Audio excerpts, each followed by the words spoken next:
It's a big project. If I'd known it would be this long, I would have never started it. I started in April and I thought it'll be finished by Christmas. Ha. Because then it turned out how exactly and precisely and accurately and you name it, it had to be. And I didn't expect any of that. I thought I was making dolls' houses. Fun! I've always wanted to make dolls' houses, but I never had girls, so I didn't make dolls' houses. So I thought, here's my chance to make dolls' houses. Turned out to be a major project for what, 3.5, 4 years now. But this is my doll's house adventure, but absolutely, it's really got out of hand a bit, I must say. It's far too big a project. For most people didn't realise it takes so long because it takes up all your spare time. There's no time for anything else. Why I started this project is because Frances asked me to join it. And I can never refuse what Frances asked me. And what did you like about it? What appealed to you? Just the Dutch women getting together and have a little chat. Oh, where's my felty bit coat down there? Thank you, sweetheart. You would have to thank you. So that's going to be... What is this? That's the deck. Oh, is that? Yeah. I looked on a map and it comes actually from here, from Enkhuizen. Yeah. And it makes a little bend and then it joins up there. On the map that I've got at home. Okay. It does eventually. You see that one? It's gone. Here we have to make this narrower. Cut it a little bit. And then That's wider than these. well, that is wider. The Well, that's afsluitdijk that's the afsluitdijk. is wider than this one. Yeah. But on my map, Enkhuizen is here, and it comes like that. Okay. But you know, Is that big enough?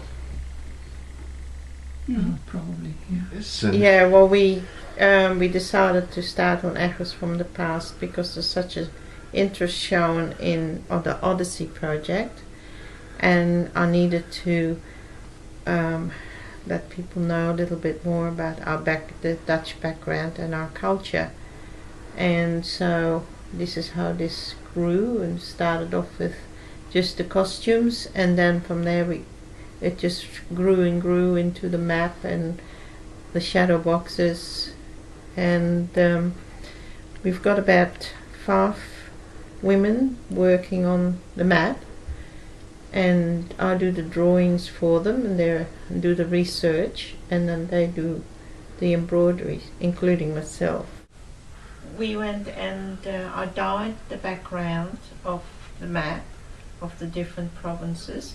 The colours I used represent the areas. So for instance, the yellow is the sandy area, the green colours is where there's a lot of woodland, and purples are the heide, and the blues are where there's a lot of waterways or water. The scraps, the circles, I've also painted myself, the background, and we work over the top of it. Some of it you see through the images, but some of them you don't.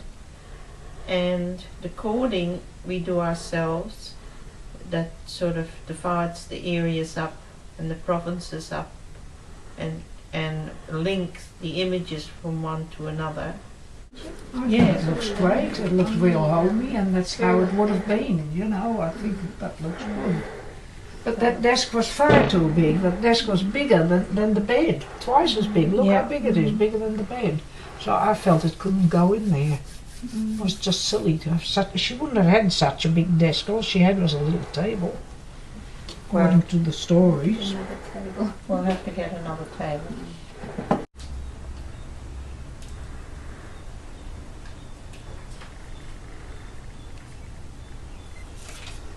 According to a certain subject, and this one is going to be, it's a house in Amsterdam, and we've chosen the Anne Frank house, and that's what it is, the Anne Frank house. In the attic here in the top you can see where we're recreating the rooms that they lived in for I think 2.5 or 3.5 years. I'm not that sure, I read up on it but I've forgotten. They lived in the attic of an office building. and then the bottom part is going to be the death camp, and you're in the death camp and look through an archway, and that's a scene of Amsterdam in the background where they picking up the people. I don't know if you can see it, but there's all the trucks and the people in the back, and there's a train to take them in the cattle trucks to the death camp, which will be the front part of it.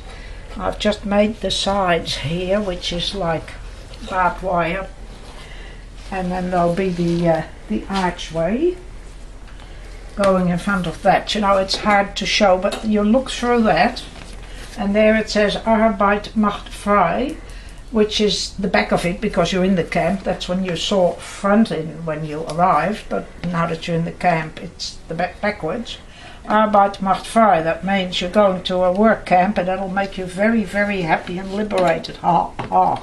I went straight to the gas chamber. It's become a huge project in different components now, using the wall hanging as a map. A second wall hanging is done in collage cross stitch of different traditional cross stitch designs, Holland, Dutch cross stitch. Then we have the 26 marionettes, which are all dressed in various costumes from the different regions. But the original plan was that we were going to have a stage play, and some of these marionettes were going to be used. So we did the marionettes, and then the shadow boxes came on board as well. The map will also have head and shoulders of the different costumes and which region they're from, so people can look at the map and relate that back to the marionettes. They all have their own way, you know, what section they work on. Some of them I only call on occasionally. The ones that I come on a regular basis is Jo, and she and I are the only two that work on the shadow boxes, but I have got other ones that I can call in to do expertise work, like if I want some little dolls made, Martina does the dolls. If I want some furniture made, someone else does the furniture. Hank is called on occasionally to help out. And then the ladies upstairs come on a regular basis to work on the map, and usually that's Mari, Gerarda, Frances, Vera and Corey. There's 5 of us, and they come from the Blue Mountains. I've got another girl that comes from the Blue Mountains, helps with the heads. Her name's Yvonne, and she's only just started coming on regularly once a month. And the ones that come on a Thursday is Gerarda. We work on the marionettes. We do that on a Saturday once a month in Tukli as well, because I've got a group of ladies there that do all the sewing for the costumes, and there's about 5 of them. All of Dutch background? No, some of them are Australian, but they're either married to a Dutchman or they've got some involvement with the Dutch people. Like Mari is Australian, but she's got Dutch friends, so and she was keen to participate with the embroidery. Representation of the life of the Dutch from the 1900s to the end to about 1950s, 60s, somewhere there. You got the zoo and the inside open cafe or a bar. Right, kind of a pub, a Dutch pub. Yeah, you use your imagination.